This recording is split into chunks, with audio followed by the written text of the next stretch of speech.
Vaccine को लेके सबसे ज़्यादा राजनीति अगर इस देश में किसी ने की है तो भारतीय जनता पार्टी ने की है। नवंबर के महीने में हमारे प्रधानमंत्री जी पूरा ड्रामा करते हुए गए और उन्होंने देखा कि कहाँ साहब वैक्सीन बन रही है और कैसे वैक्सीन पूरे देश में मिलने लगेगी और सबको वैक्सीन लग जाएगी।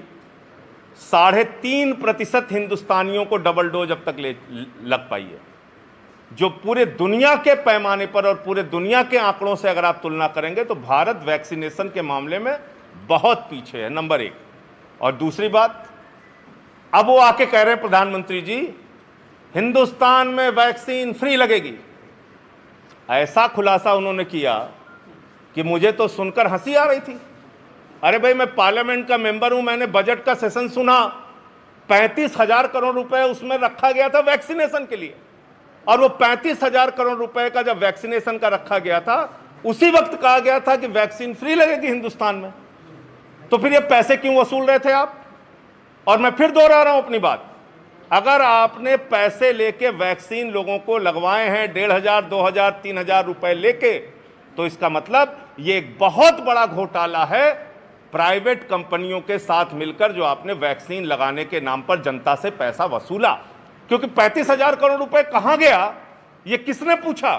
ये संजय सिंह ने नहीं पूछा, ये किसी और ने नहीं पूछा, ये पूछा माननीय सर्वोच्च न्यायालय ने।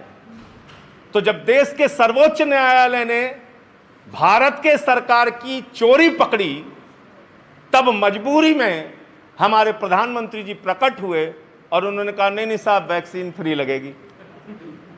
इससे ज्यादा मजाक क्या हो सकता है? इससे बड़ा मजाक कोई हो सकता है? 35,000 करोड़ रुपए आप बजट का घोलमोल करने वाले थे, उससे मोदी महल बनवाने में आप जुट गए थे। उस चोरी को सुप्रीम कोर्ट ने पकड़ लिया और कहा कि भाई 2-2 हजार रुपए जनता से मत लो, क्यों ले रहे हो? 35,000 करोड़ कहां गया? तो बोले नहीं साहब हम फ्री में लगाएंगे। तो ऐसे चोरी पकड़े जाने पे साधु बनना, मुझे लगता है कि ये पूरा देश देख चुका है। जितने लोगों को वैक्सीन लगाई गई है और पैसा वसूला गया है, सारा पैसा जनता का वापस होना चाहिए, सारा पैसा उनको वापस कीजिए।